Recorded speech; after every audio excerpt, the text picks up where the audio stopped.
बिस्मिल्लाहिर्रहमानिर्रहीम। अस्सलाम वालेकुम। आज का हमारा lecture number 7 class second year. Lecture को शुरू करने से पहले हम थोड़ा सा पिछले लेक्चर को रिकॉल करते हैं। हमने लास्ट लेक्चर में देखा था कि हमारे पास जो मल्टीटास्किंग ऑपरेटिंग सिस्टम की एक टाइप जो है वो हमारे पास आई थी।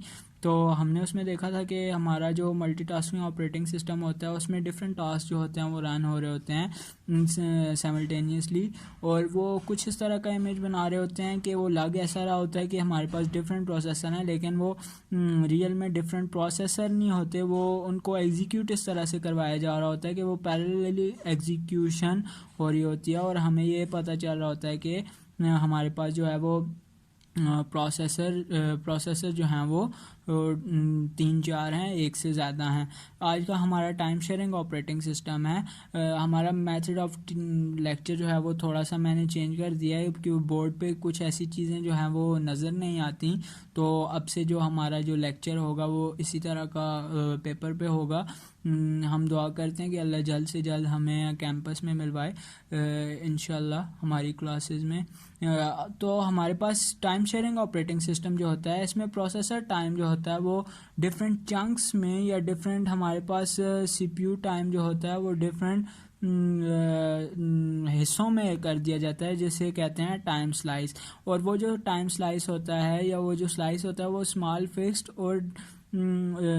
फिक्स्ड टाइम होता है, रिजर्व टाइम होता है फॉर डिफरेंट प्रोसेसेस, जिसमें जो डिफरेंट प्रोसेसेस होते हैं वो असाइन किए जाते हैं प्रोसेसर को।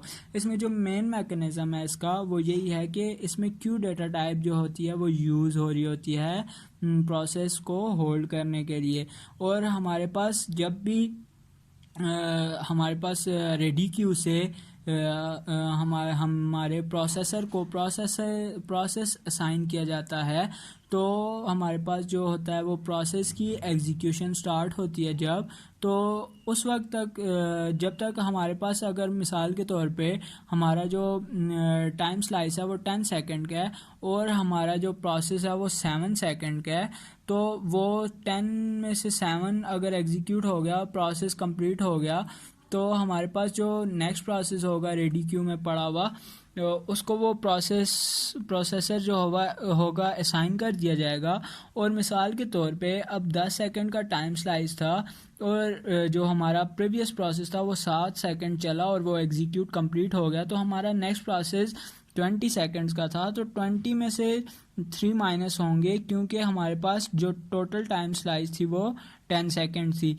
तो 20 में से जब 3 माइनस हुए तो 17 सेकंड का हमारे पास टाइम जो प्रोसेसर टाइम था वो रह गया। तो वो उसी तरह से इस रेडी क्यू में, लाइक ये एक रेडी क्यू है, यहाँ पे डिफरेंट जो है वो प्रोसेसर्स पड़े हुए हैं, तो अगर यहाँ से ये 3 सेकंड एग्जीक्यूट हुआ तो ये नेक्स्ट 10 सेकंड इसे नहीं मिलेंगे बल्कि ये मूव कर जाएगा, क्योंकि 20 में से अगर 3 सेकंड एग्जीक्यूट हुआ तो 17 सेकंड रिमेनिंग है, तो वो ये eight the end of the Q जो होगा वो मूव कर जाएगा और यहाँ पे जो नेक्स्ट प्रोसेस होगा वो असाइन कर दिया जाएगा प्रोसेसर को। यही मेन मैकेनिज्म इसमें यूज़ हो रहा होता है। और इसकी जो शेयरिंग होती है इसे ही टाइम शेयरिंग कहा जाता है। जो हमारे पास प्रोसेसर की जो शेयरिंग हो रही होती है डिफरेंट प्रोसेसेस को, जो कि हमारे पास मेन मेमोरी में पड़े हुए होते हैं। इसका जो एक मेन एडवांटेज है वो यही है कि हमारे पास डिफरेंट मल्टीपल यूज़र जो होते हैं, डिफरेंट यूज़र लाइक मैं, आप या और कोई भी जो कि इसको यूज़ कर रहा है, वो घर बैठे हुए मतलब यूजिंग दैट टर्मिनल वो जो हैं वो अपनी एग्जीक्यूशन करवा रहे होते हैं। जबकि बैच ऑपरेटिंग सिस्टम में अगर हमें याद हो, आपको याद हो, तो हमने देखा था कि वो पहले सारी जॉब जो है वो इकट्ठी करता है and then at the end of the day वो उसको एग्जीक्यूट करता है। और इसमें जो एक और बहुत जो हमारे पास एक अच्छा जो इसका इम्पैक्ट है वो ये होता है कि इसका जो सीपीयू होता है, जो हमारे पास प्रोसेसर होता है, वो हर प्रोग्राम में जो होता है वो उसको एग्जीक्यूट करता है वही short burst of time, like यहाँ पे 10 सेकंड था। और इस जो टाइम स्लाइस को हम कहते हैं क्वांटम भी कहा जाता है या टाइम स्लाइस भी कहते हैं। आज का ये था हमारा लेक्चर नंबर 7। अगर इसके मुतालिक कोई भी क्यूरी हो तो डू मेंशन इन कमेंट। और कोई भी अगर किसी किस्म की भी अगर कोई क्वेश्चनिंग है, या फिर ये अगर आप कहें कि ये मेथड ऑफ टीचिंग ये नहीं ठीक, दूसरा ठीक था, तो वो भी मुझे बता दें। Thank you. अल्लाह हाफिज़।